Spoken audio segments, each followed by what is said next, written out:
The Commander has a tiny but mighty presence in Resident Evil Requiem, and today we're going to break down everything that we know about him, whether or not he is or isn't Hunk, and if he isn't, who else he could be. And while we're at it, we're also going to go over the history of the character Hunk, because I have not made a lore video about him, and this is a perfect place to do so because it'll help us shed light on whether or not the Commander is Hunk or not. Starting off, let's take a look at what we actually know about the guy, his canon appearances, and what we can extrapolate from there. Though this guy has appeared in a lot of different Resident Evil games, at least 8 if I'm counting right, he only has canon in-game appearances in 1998 and another mention in a note in 1996. Every other appearance of him has been non-canon. The first instance we know of him in the earliest point in the timeline is in 1996 in the Resident Evil 5 timeline, where you can read pretty much everything that happened in the history of Resident Evil. It's a great tool, and it really helped me get into the lore because Resident Evil 5 was my first game, and I just skimmed through that, and I was like, oh, awesome. So if you guys haven't read that, go read it. It's very helpful. This states that Hunk started his Rockford Island training in 1996. The next time we see Hunk 2 years later, he's leading the USS to retrieve the G-Virus sample from William Birkin, and then 3 months later, in December of 1998, he is transporting bioweapon cases to Rockford Island. You can assume he's just transporting tyrants or something similar, maybe the poison hunters. We don't really know for sure. The poison hunters seem to be brought there by Wesker, but could be either one. But he does complain here that Alfred doesn't give him enough information on what they're transporting and that it seems like it's not a very important item. However, if he's asking his unit to transport it, then it probably is an important item.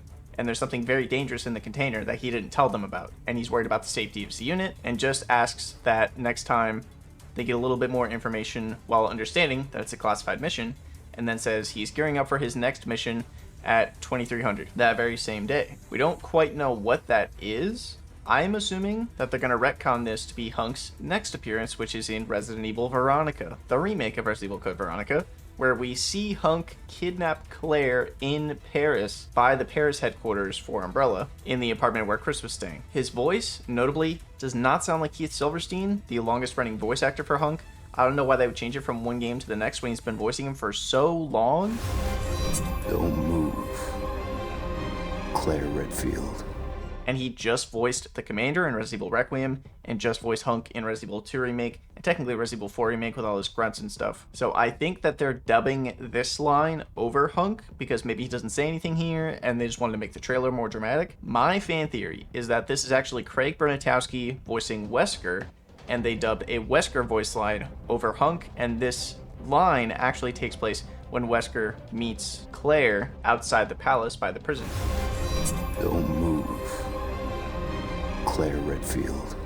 This is the last instance we ever hear of Hunk in the Resident Evil timeline, is this retcon right here. So technically, the newest canon Hunk content is the Resident Evil Veronica trailer, which I find hilarious, because that is just a straight retcon. In the original game, Rodrigo is the one that takes Claire to Rockford Island, and they've changed it here to be Hunk. Not sure why they changed it. We will see. Before we move on to any other characters we're going to be talking about, let's take this information and extrapolate from it what we can about Hunk to determine if the Commander is Hunk, just learn a little bit more about him. So if Hunk started his island training in 1996, that means that's probably when he started with the USS after leaving his military service, because you don't just gain this type of training just being a civilian. I'm assuming Hunk was in the Marines at some point, because the Marines operations, from my research, seem to line up most with what Hunk does, where you go in with small squads with very focused intent, more stealthy most of the time, being ready for a more wide variety of terrain, that type of thing. I could be wrong. I'm not in the military, and I've never been in the military. This is just me researching stuff. Any U.S. military service members, you are welcome to correct me in the comments.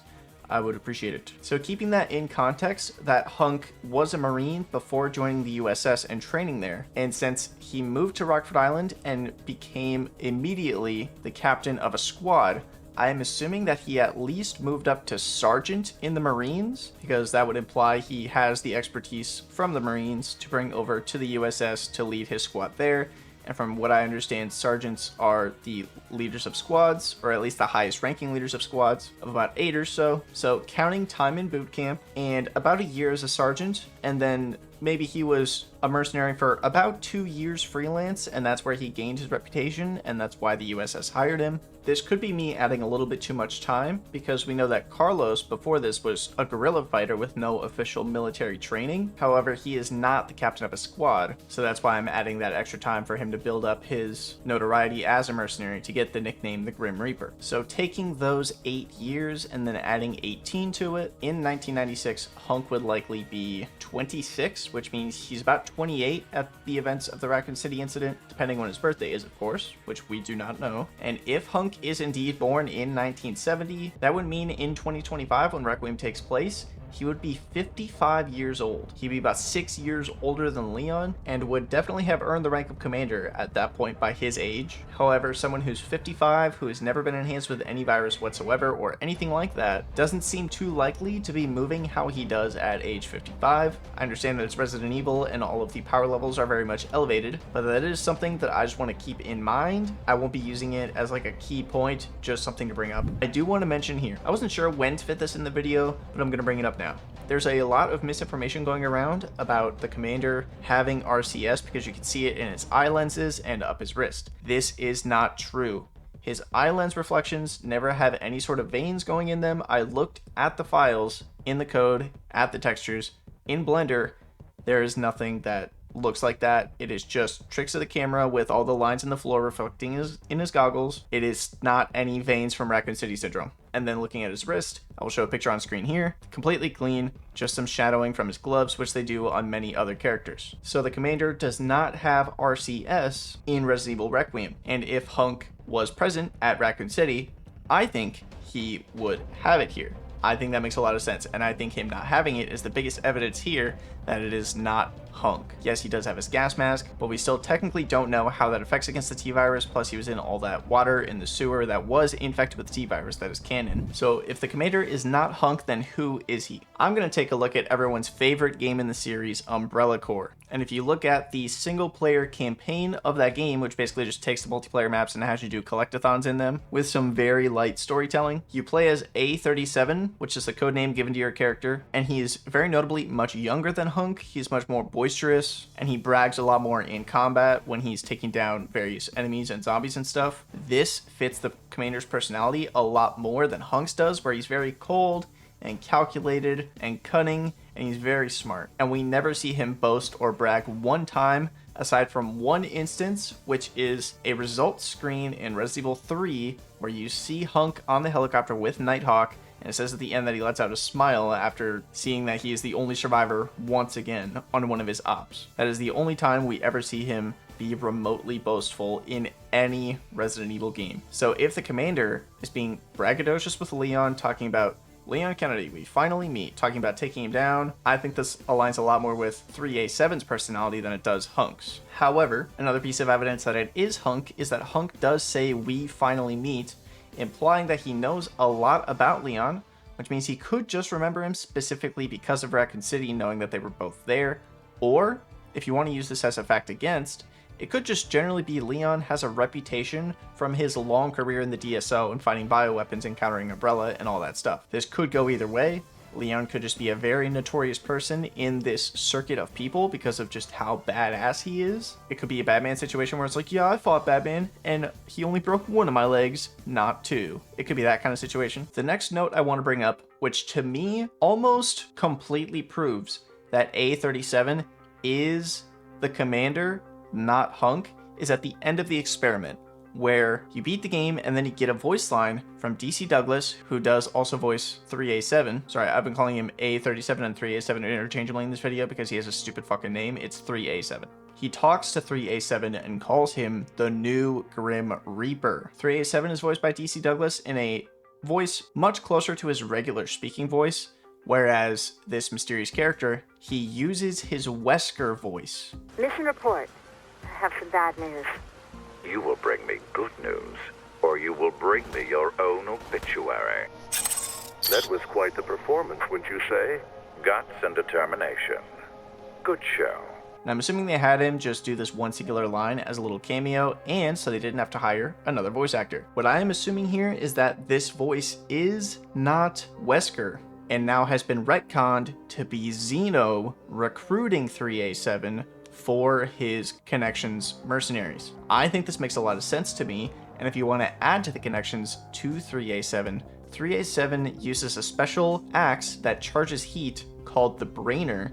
Hunk is never seen using an axe in any Resident Evil game.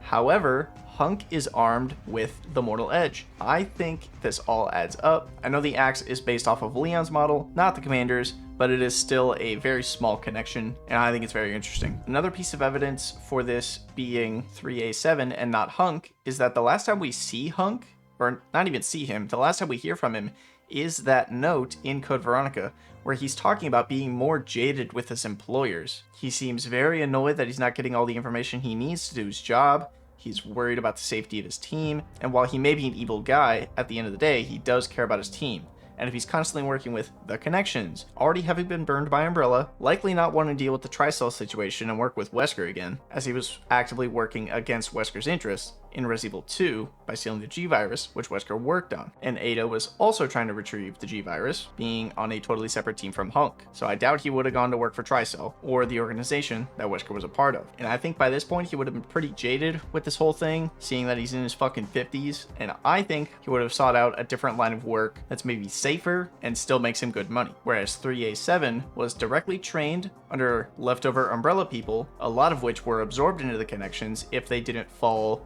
with the framing of Umbrella for the Raccoon City thing, so the Connections could get out scot-free from that, and then was directly recruited by Zeno and still works with him from then to now, from 2016 to 2026.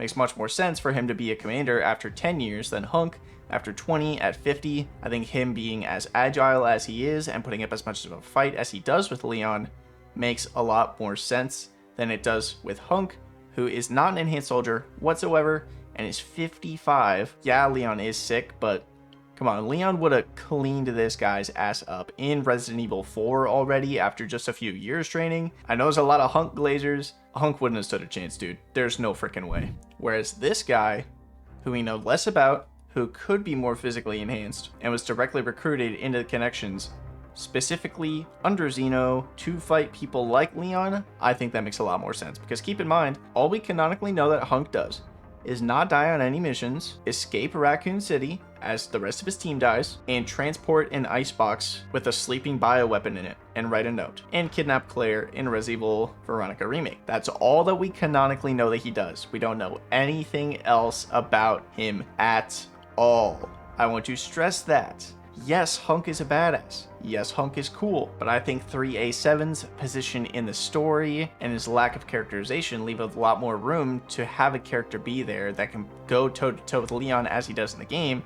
Obviously, he still gets schooled, but I think this connection, the way he acts, his equipment usage, just all makes a lot more sense. And in addition to this, a lot of the mercenaries in Resident Evil Requiem that are working with the Connections could just be the rest of your squad from Umbrella Corps. However, at the end here is the real question. Why does the commander's body disappear at the end of Requiem? I'm assuming it's because the Connections has enhanced their mercenaries in some capacity, or at the very least their higher ranking mercenaries.